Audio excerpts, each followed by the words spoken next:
साथियों नमस्कार। तो आज की वीडियो में हम पढ़ेंगे वन लाइनर क्वेश्चन जो कि एग्जाम के लिए बहुत ज़्यादा इम्पोर्टेंट है।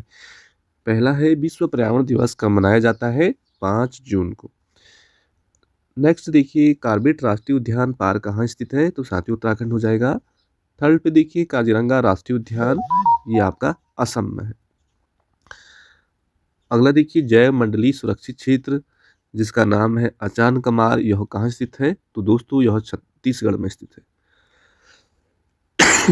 अगला देखिए, पर्यावरण के 3 मुख्य संगठक कौन से हैं? अजैविक, जैविक और ऊर्जा संगठक।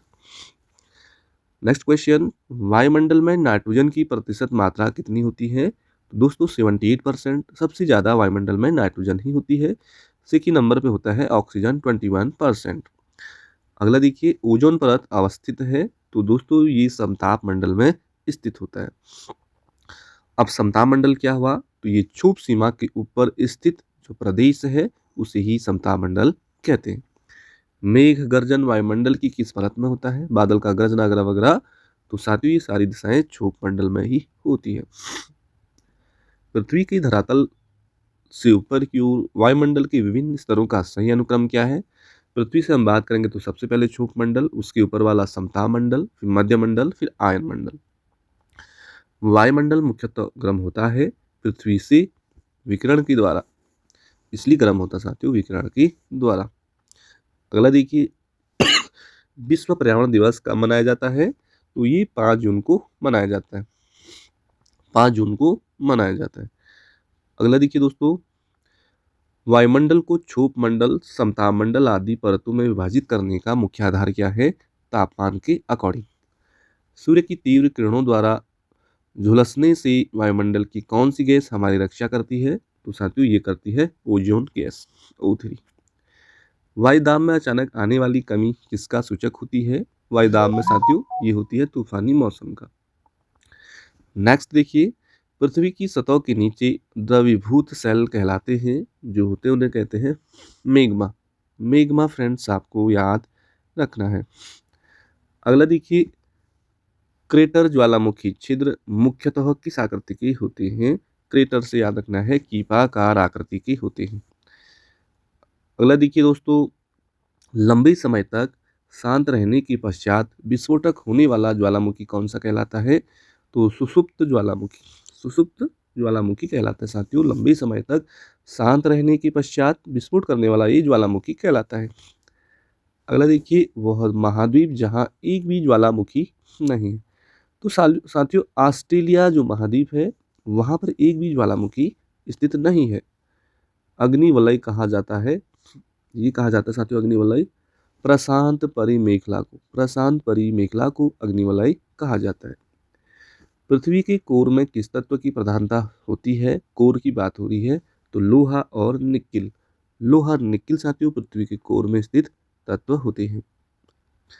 अगला क्वेश्चन है आपकी स्क्रीन पे कि रिएक्टर स्केल मापता है साथियों, ये भूकंप की तीव्रता को मापने का काम करता है रिएक्टर स्केल। अगला देखिए, भूकंप का अध्ययन कहलाता है, जिसमें भूकंप का अध्ययन करते हैं उसको कहते हैं सिस्मोलॉजी। सिस्मोलॉजी बिल्कुल आपको फ्रेंड्स याद रखना है। अगला देखिए, सुनामी किस भाषा का शब्द है? तो साथियों सुनामी जापानी भाषा का शब्द है। चक्रवात की उत्पत्ति होती है दो विभिन्न तापमान वाली वायु राशियों के मिलने से। साथियों चक्रवात तभी आते हैं जब दो विभिन्न तापमान वाली वायु राशियों के मिलन से। विश्व की सर्वाधिक गहरी झील कौन सी है? तो साथियों ये बेकाल झील है, विश्व की सर्वाधिक गहरी झील में गिनी जाती है। अगला देखिए, विश्व की सर्वाधिक लवणीय झील कौन सी है? तो साथियों ये है वान झील। वान झील आपको याद रखना है, वान झील। अगला देखिए, कुनीन की प्राप्ति की जाती है। साथियों कुनीन एक औषधि होती है और ये सिनकोना वृक्ष से प्राप्त किया जाता है। सिनकोना वृक्ष से कुनीन प्राप्त की जाती है।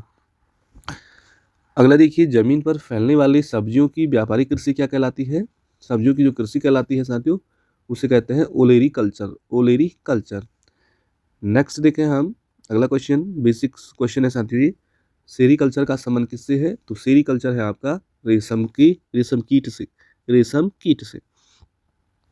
नेक्स्ट देखिए, राष्ट्रीय वन नीति के अनुसार पर्यावरण की दृष्टि से देश में कम से कम कितने प्रतिशत क्षेत्र पर वनों का आवरण है? तो साथियों लगभग 33% क्षेत्र पर वनों का पूरा आवरण है।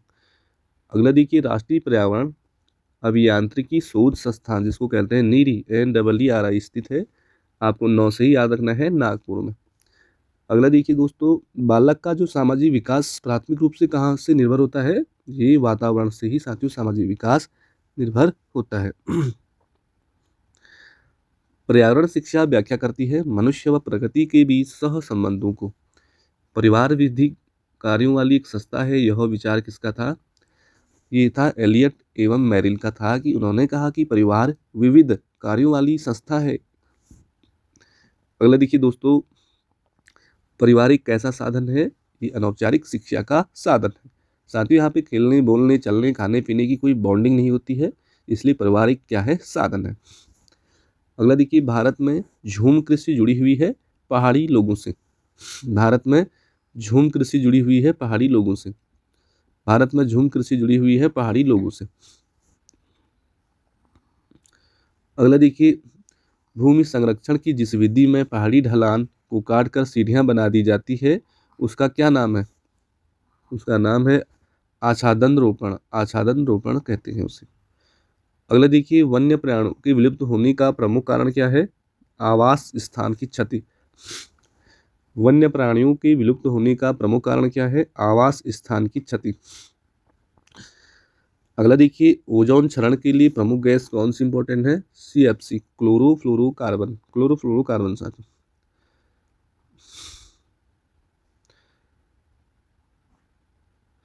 नेक्स्ट देखिए साथियों, कि एक अवस्था से दूसरी अवस्था में पानी के बार बार बदलने तथा फिर से जल में परिवर्तन होने को प्रक्रम को कहते हैं जल चक्र कहते हैं। ध्वनि का वेग होता है, कितना होता है साथियों? ध्वनि का वेग, स्पीड 332 मीटर प्रति सेकेंड, मतलब 332 मीटर प्रति सेकेंड साथियों ध्वनि की वेग होती है। अगला देखिए इंपॉर्टेंट, 20,000 हर्ट्ज से अधिक आवृत्ति की ध्वनि कहलाती है पराश्रव्य ध्वनि कहलाती है, पराश्रव्य ध्वनि। और साथियों मानव की जो श्रव्य परास कितनी है?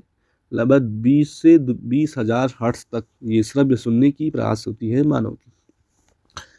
अगला देखिए, किस राज्य में भारत का सर्वाधिक रेडियोधर्मी प्रदूषण पाया जाता है? सबसे ज्यादा साथियों केरल घाटी में, केरल में। कोहरे व धुंध के पार देखने में सहायता करता है अवरक्त विकिरण। जो अवरक्त विकिरण होता है साथियों, वो कोहरे व धुंध के पार भी देखने में सहायता करता है। अगला देखिए, अल्फा बीटा गामा किरणों में किसमें वेधन क्षमता अधिक होती है? तो साथियों गामा किरणों की। नेक्स्ट क्वेश्चन देखिए, इको मार्क क्या है? साथियों पर्यावरण अनुकूली उपभोक्ता उत्पादन को नामपत्रित करने की योजना को ही इको मार्क कहते हैं। नेक्स्ट क्वेश्चन देखिए, विश्व वन्य जीव दिवस कब मनाया जाता है? तो फ्रेंड्स ये 1 अक्टूबर, बोले तो वैसे वन्य जीव जो दिवस मनाया जाता है ये अक्टूबर के पहले सप्ताह में, 1 अक्टूबर भी इसका आंसर राइट होगा। नेक्स्ट देखिए, कान्हा राष्ट्रीय उद्यान किस जीव के लिए? तो ये है बारहसिंगा के लिए स्थित है। कान्हा राष्ट्रीय असम में है साथियों, और ये बारहसिंगा के, यहाँ पे बारहसिंगा जीव के लिए प्रसिद्ध है। अगला देखिए, भारत में पर्यावरण संरक्षण अधिनियम कब लागू हुआ? तो 1980 के दशक में साथियों भारत में पर्यावरण संरक्षण नियम अधिनियम लागू हुआ। भारत में स्वर्ण के नाम से कौन सा राष्ट्रीय उद्यान प्रसिद्ध है? स्वर्ण कहरा साथियों। तो ये है केवला देव घाना राष्ट्रीय उद्यान, ये भरतपुर में स्थित है राजस्थान पर। अगला देखिए, पर्णपाती वन कहाँ पाए जाते हैं? तो साथियों ये पाए जाते हैं शीतोष्ण प्रदेश में, शीतोष्ण प्रदेश में। नेक्स्ट क्वेश्चन देखिए, ग्रेट हिमालयन राष्ट्रीय उद्यान स्थित है कुल्लू घाटी हिमाचल प्रदेश में, कुल्लू घाटी हिमाचल प्रदेश में। नेक्स्ट देखिए, ब्लू माउंटेन राष्ट्रीय उद्यान भारत के किस राज्य में है? ब्लू माउंटेन बोलेगा फ्रेंड्स तो आपको मिजोरम याद रखना है। ब्लू माउंटेन राष्ट्रीय उद्यान मिजोरम में है, वहीं ग्रेट हिमालयन राष्ट्रीय उद्यान कुल्लू घाटी हिमाचल प्रदेश में है। अगला बोलेगा भारतीय वन्य जीव अनुसंधान कहाँ है? तो ये आपका देहरादून, बिल्कुल राइट हो जाएगा।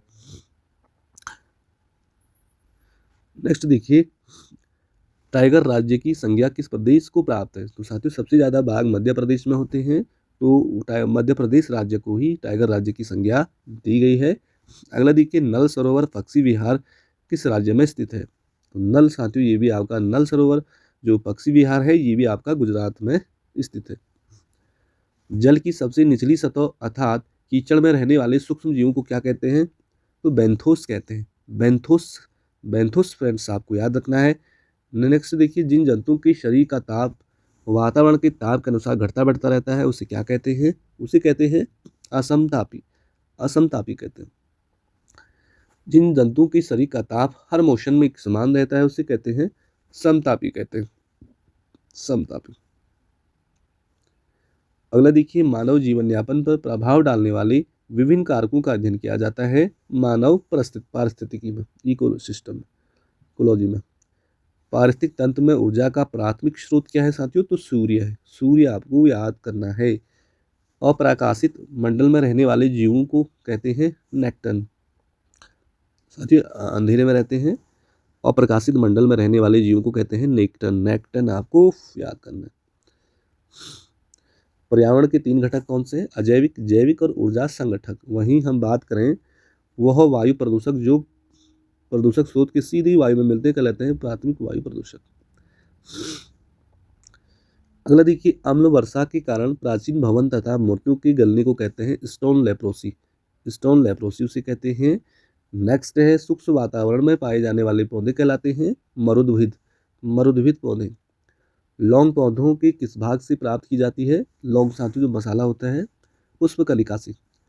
भोपाल गैस त्रासदी किस गैस का रिसाव हुआ था? मिथाइल आइसोसाइनेट का। मिथाइल आइसोसाइनेट का, MIC।